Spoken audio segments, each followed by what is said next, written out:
नमस्कार, news point में आप सभी का स्वागत है। आज इस प्रोग्राम को शुरू करने से पहले विनम्र श्रद्धांजलि उस बेहतरीन कलाकार को जो जिंदगी की जंग आज हार गया।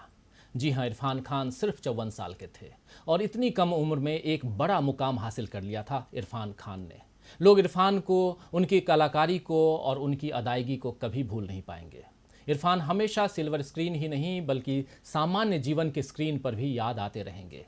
2 साल पहले मार्च 2018 में इरफान को अपनी बीमारी का पता चला था। इरफान ने अपने चाहने वालों के साथ खुद इस खबर को शेयर की थी। उन्होंने ट्वीट के जरिए कहा था कि ज़िंदगी में अचानक कुछ ऐसा हो जाता है जो आपको आगे लेकर जाता है। मेरी ज़िंदगी के पिछले कुछ दिन ऐसे ही रहे हैं। मुझे न्यूरो एंड्रोक्राइन ट्यूमर नामक बीमारी हुई है, लेकिन मेरे आसपास मौजूद लोगों के प्यार और ताकत ने मुझ में उम्मीद जगाई है।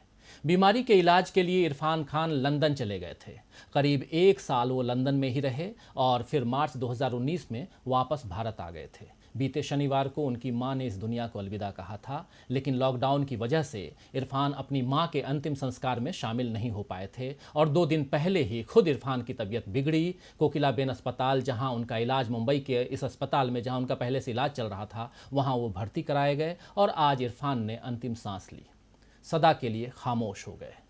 सलाम Bombay, Slumdog Millionaire, the Lunch Box, Talvar, Life of Pi, Hindi Medium, ऑन, ब्लैकमेल, पान सिंह तोमर, मकबूल, हासिल और अंग्रेजी मीडियम, एक से बढ़कर एक अच्छी फिल्में छोड़कर इरफान चले गए हैं, जिन्हें आप बार बार देखना पसंद करेंगे।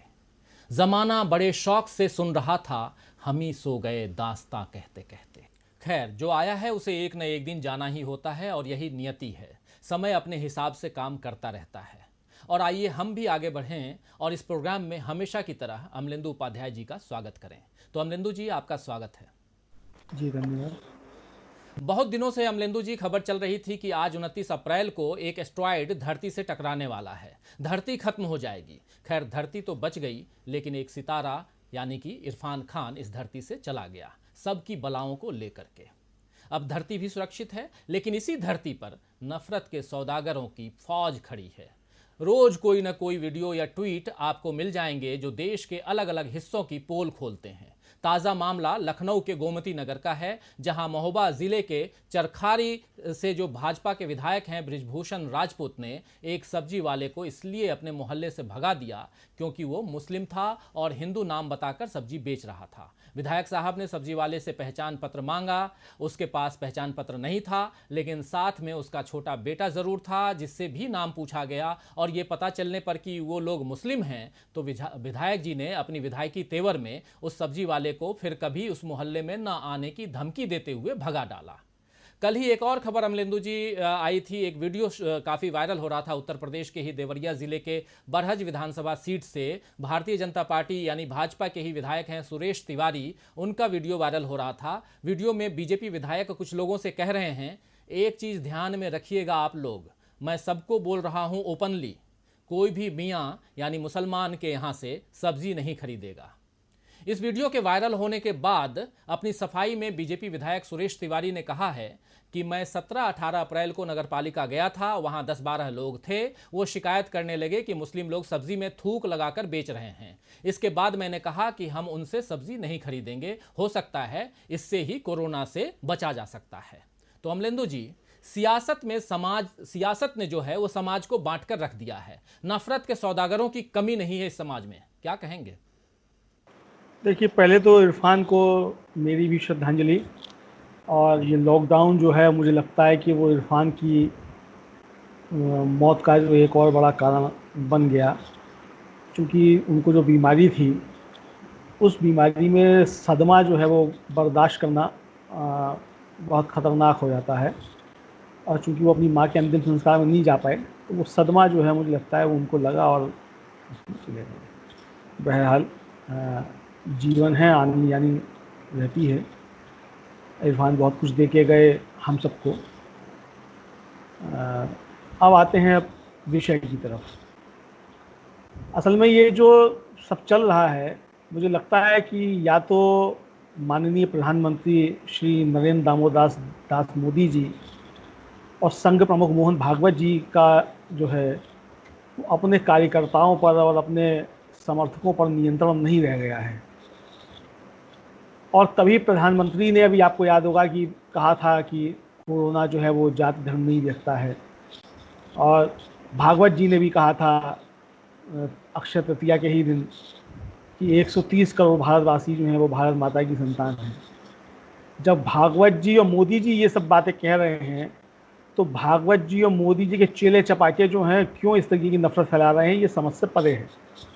मुझे लगता है कि भागवत जी और मोदी जी के लिए भी जो आत्ममंथन का विषय है कि क्या शेर की सवारी से उतरना चाह रहे हैं और उतर नहीं पा रहे हैं, इसको देखने की आवश्यकता है। और मुझे लगता है कि भारतीय जनता पार्टी और आरएसएस दोनों के अंदर जो है एक आत्मचिंतन का विषय होना चाहिए कि एक ऐसी महामारी जिसके सामने इंसान बेबस है, सारी दुनिया में जो है जो कहर बरपा रही है, और आप ऐसे गंभीर समय में भी जो है इस तरह की नापाक हरकतें करते हैं और आपको शर्म नहीं आती है बिल्कुल भी कि आप इंसानियत के खिलाफ जो है खड़े होकर के इस तरह की चीज़ें कर रहे हैं। दोनों ही विधायकों, जबकि देखिए सुरेश तिवारी को जो है कल ही जो था भाजपा ने नोटिस भी जारी किया और उसके बाद जो है दूसरे विधायक की हिम्मत पड़ जा रही है, तो कहीं ना कहीं जो है निश्चित तौर पे मोदी जी का और भागवत जी का जो है वो असर जो है वो कम होता जा रहा है। और जो जो चीज़ें उन लोगों ने फैलाई थी, उनके संगठन ने जो चीज़ें फैलाई थी, जो नफरत के बीज बोए थे, वो जो है बड़े तरीके से वृक्ष के रूप में सामने आ गए हैं।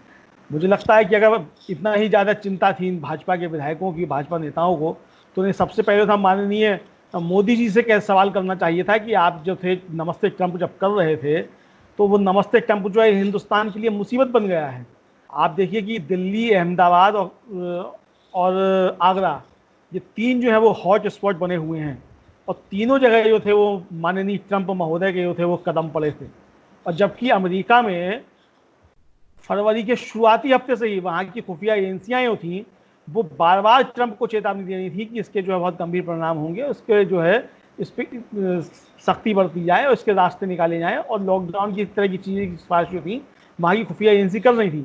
और जिस तरीके से यहाँ मजाक बनाया जा रहा था कोरोना पे एहतियात बरतने वाले लोगों का, उसी तरीके से ट्रंप जो थे वो अमेरिका में मजाक बना रहे थे। और ये सब चीज़ें निकल के ये हम लोग नहीं कह रहे हैं, ये अमेरिका का ही अखबार है एक बड़ा, उसने कल जो है ये रिपोर्ट प्रकाशित की है कि वहाँ इस तरीके की चीज़ें हो रही थी। तो ये सवाल जो थे मुझे लगता है कि उठने चाहिए थे और इस नफरत को फैलाने से जो बचा जाना चाहिए था। आप ठीक है कि आपका अपना पार्टी का एजेंडा हो सकता है, लेकिन आपकी पार्टी का एजेंडा ना तो इंसानियत से ऊपर है और ना इस देश से ऊपर है। मुझे लगता है कि मोदी जी को जो अपने साफ तौर पे अपने कार्यकर्ताओं को और अपने नेताओं को ये आदेश देना चाहिए कि संकट की घड़ी में नफरत के एजेंडे को उठा करके ताक पर रख दीजिए। इस समय खतरा इंसानियत के सामने है, खतरा देश के सामने है, और इस समय भी अगर ये हरकतें जारी रहेंगी तो आप मानवता के सबसे बड़े दुश्मन साबित होंगे, इसमें कोई दो राय नहीं। बिल्कुल सही कह रहे हैं, बिल्कुल सही कह रहे हैं। लेकिन अभी दूसरा एक जो तथ्य है उसके तरफ भी आऊँगा और वो तबलीगी जमात से रिलेटेड है, क्योंकि आपको याद होगा कि तबलीगी जमात के लोगों को कोरोना वायरस फैलाने का गुनहगार बना दिया गया था। कुछ दिन पहले की ही बात है और सरकारी बुलेटिनों में भी जमात के लोगों का जिक्र बार बार किया जाने लगा था उस समय, आपको याद होगा। लेकिन अब जब प्लाज्मा थेरेपी से कोरोना के इलाज की बात सामने आई तो उन्हीं जमात के लोगों ने अपने खून का कतरा देने के लिए खुद को आगे किया। हालांकि प्लाज्मा थेरेपी को लेकर कल स्वास्थ्य मंत्रालय ने अमलेंदु जी आगाह किया है कि ये सफल नहीं है, लेकिन जब प्लाज्मा डोनेट करने की अपील दिल्ली के मुख्यमंत्री अरविंद केजरीवाल ने की थी तो जमात आगे आया था और सामने आया था और देखते देखते जमात के लोग विलेन से हीरो बन गए, लेकिन सुर्खियों से दूर रहे। जिस प्रकार टेलीविज़न चैनल्स में जमात को विलेन बनाया गया था, लेकिन टेलीविज़न चैनल्स वाले जो हैं वो इस बात को दिखाने से दूर रहे। ऐसे भी हम सब जानते हैं कि खून का रंग तो एक ही होता है, चाहे वो हिंदू हो या मुसलमान का हो। उसका ग्रुप भी मेडिकल टर्म के हिसाब से एक ही होता है। अगर किसी हिंदू का blood group A positive, B positive या ओ या मतलब जितने भी ग्रुप हैं वो अगर हिंदू का है तो उसी ढंग से मुसलमानों का भी होता है, ये हम सब जानते हैं। यानी किसी तरह का कोई फ़र्क नहीं होता है। फ़र्क सिर्फ जो है वो हमारी सोच में है, हम इंसानों के द्वारा बनाए गए नियम और कायदों में है, रीति रिवाजों में है, और इन सब का फ़ायदा सियासी दल उठाते हैं। आखिर जमात के नाम पर जब कोरोना जैसी बीमारी को हिंदू मुसलमान में बांटा जा रहा था तब उग्र राष्ट्रवादियों ने इसका खूब फायदा उठाया। सियासत का नया मसाला मिल गया था। लेकिन अब जब जमात के लोगों ने खून डोनेट करने की बात की तो सबने चुप्पी साध रखी है। अमलेंदु जी क्या कहेंगे इस पे? चुप्पी ये है कि चूंकि जमात का मसला मिल गया था, तो सरकार की जो नाकामियां थी, सरकार के जो फेल्योर थे, और ख़ासतौर से प्रधानमंत्री की जो नीतियां थी उनके जो फेल्योर थे, उनके ऊपर जो था वो एक ढकने का उनको एक मौका मिल गया था। और इसीलिए इसी नीति के तहत जो था वो जमात का मसला जो काफ़ी उछाला गया था। सवाल ये है कि 13 मार्च को ही स्वास्थ्य मंत्रालय ने कहा था कि कोई इमरजेंसी नहीं है, और 14 और 15 मार्च को वो कार्यक्रम हुआ था जमात का, और भारत सरकार ने ही उसकी अनुमति दी थी, वीज़ा भी आप नहीं जारी किया था। तो खैर वो पुरानी चीज़ हो गई है, और वो बड़ी अच्छी बात है कि चूंकि पूरे देश भर से जो थी ये आवाज़ें उठी और सरकार को और सत्तारूढ़ दल को इस पर बेनकाब किया गया, और लोगों ने मांग उठी कि ये जो बार बार चीज़ें क्यों जारी की जा रही हैं कि जमाती इसमें इतने शामिल थे। और हालांकि ये चीज़ जो थी वो केवल केंद्र सरकार ने ही शुरू नहीं की, ये सबसे पहले शुरू की अरविंद केजरीवाल ने। उन्होंने जो था वो जमाती कितने संक्रमित हैं ये कहना शुरू किया था, और FIR लॉन्च को जमात के ऊपर ये भी अरविंद केजरीवाल का ही सबसे पहले आदेश आया था।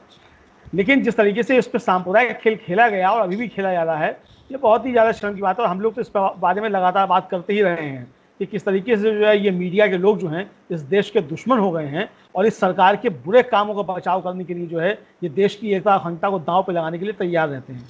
अब जहाँ तक प्लाज्मा थेरेपी का देखिए सवाल है कि अब कल तो कह दिया स्वास्थ्य मंत्रालय ने कि भाई इसके जो है परिणाम ठीक नहीं है, लेकिन WHO जो है वो फरवरी में ही कह चुका है कि जब वैक्सीन नहीं है और इसके परिणाम अगर ठीक आ रहे हैं तो इसको अपनाया जा सकता है। बिल्कुल बिल्कुल। या तो स्वास्थ्य मंत्रालय कह दे कि आपने जो है वैक्सीन बना ली है, तो जब वैक्सीन नहीं बनाई है तो कुछ ना कुछ तो इलाज होगा ना। तो जो चीजें निकल के जिसमें जो एक बात निकल के आ रही है, जो लग रहा है अमलेंदु जी, जो बातें आ रही हैं उस आधार पे मैं बोल रहा हूं कि चूंकि जमात के लोग विलेन से हीरो बन गए और प्लाज्मा थेरेपी में वो अपने खून को डोनेट करने के लिए, इस प्रोसेस को आगे बढ़ाने के लिए वो आगे आ रहे हैं, इसलिए कि जमातियों की बात आप ना करें, इसलिए प्लाज्मा थेरेपी को ही आपने गलत कह दिया। जी बिल्कुल बिल्कुल बिल्कुल यही बात है। और मैं फिर कह रहा हूं कि ये सरकार जो है और मतलब सत्तारूढ़ दल जो है ये अपना एजेंडा हमेशा इस देश से ऊपर रखते हैं। इनके लिए इनका एजेंडा पहले है और देश बाद में है और इंसानियत सबसे आखिर में है।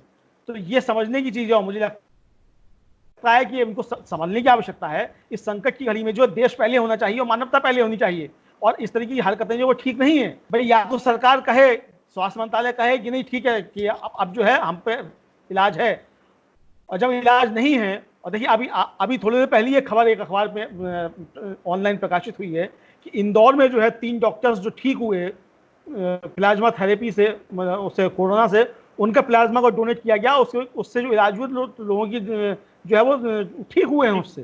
ठीक हुए। तो अगर नहीं भी हुए हैं, मान लीजिए उसकी 1% फेलियर की अगर मान लीजिए संभावना है, अभी चूंकि अभी वो इस तरह का नहीं है, हालांकि चीन में वो कामयाब हो चुका है, और WHO के जो इमरजेंसी के प्रोग्राम के हेड हैं डॉक्टर माइक रेयान, तो उन्होंने ही कहा था कि इसका नुकसान, मतलब ये वायरस को काफ़ी नुकसान पहुंचाता है और मरीज का प्रतिरक्षा तंत्र को बेहतर करता है। तो 18 मई से तो आज तो ये अप्रैल खत्म होने को आ गया है, मतलब स्थिति बढ़ गई होगी। WHO की तरफ से अगर कोई गाइडलाइन जारी नहीं हुई है तो स्वास्थ्य मंत्रालय कह दे कि गलत है, WHO को भी गलत ठहरा दे फिर। लेकिन चूंकि आपको अपना सांप्रदायिक एजेंडा चलाना है तो आप लोगों के जीवन के साथ खिलवाड़ करते रहेंगे, आप लोगों का इलाज भी नहीं करेंगे। क्वारंटाइन सेंटर्स की बुरी स्थिति हो रखी है, लोगों को सही से वहां इलाज नहीं हो रहा है, पूरे दिन भर खाना जो है वो फेंक कर दिया जा रहा है, ये खबर भी है, खाना फेंक कर दिया जा रहा है।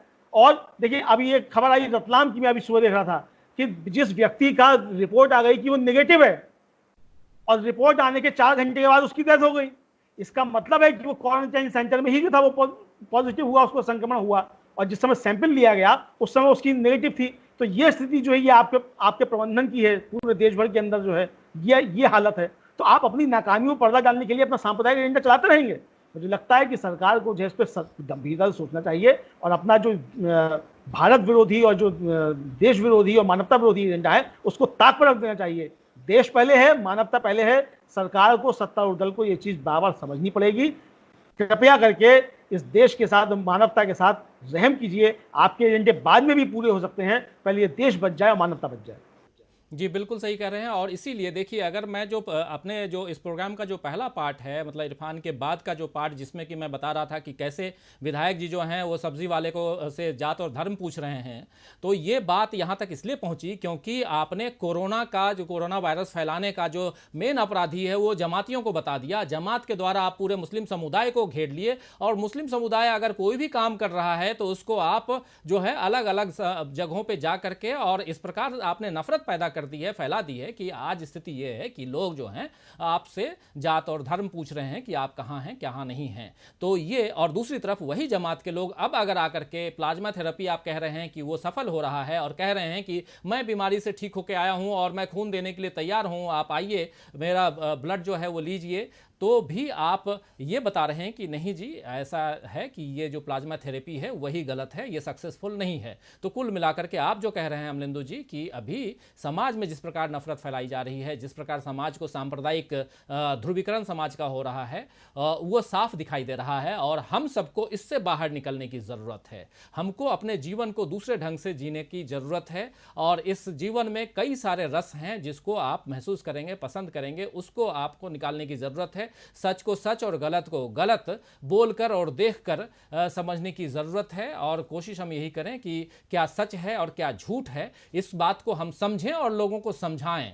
और ख़ासकर जब हिंदू मुसलमान जाति धर्म और ऐसी बातें जब आती हैं तो उससे भी बाहर निकलने की ज़रूरत है। ज़रा इन सारी चीज़ों को करके देखिए, तब आपको एक अलग तरह का आनंद जो है वो जीवन में आएगा, और कोई ना कोई जहाँ ना कोई डर होगा ना ही कोई गम होगा। इसलिए आप कोशिश कीजिए कि डर को पहले दूर करें। कोई अगर कुछ कह रहा है तो उस अगर वहाँ आपको डर है तो वो डर से आप बाहर निकलिए, और आप जो सच है उसका सामना करने की कोशिश कीजिए। और हम इस समाज में वही देख रहे हैं कि सच का सामना करने वाले लोग बहुत कम रह गए हैं, सच को बताने वाले लोग बहुत कम रह गए हैं। लेकिन डीबी लाइव और हम लोग हमेशा यही कोशिश कर रहे हैं कि जो सच है वो आप तक लाएं। और इसीलिए ये जो न्यूज़ पॉइंट है, चाहे घूमता हुआ आईना है या हमारे दूसरे प्रोग्राम है, उसको हम आप तक लेकर के आते हैं और कोशिश करते हैं कि आप इस बात को जानें कि आखिर सच्चाई क्या है। एक जो सच्चाई का जो दूसरा पहलू है, अगर और भी कई पहलू होंगे तो हम जो पहलू लेके आ रहे हैं उसमें बहुत हद तक सच्चाई को हम दिखाने की कोशिश करते हैं,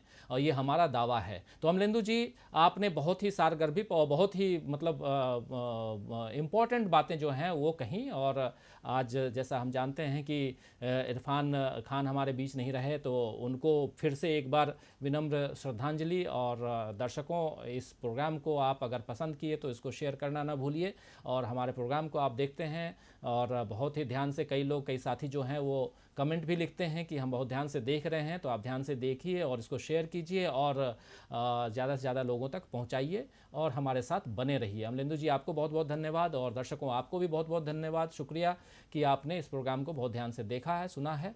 देखते रहिए डीबी लाइव। नमस्कार।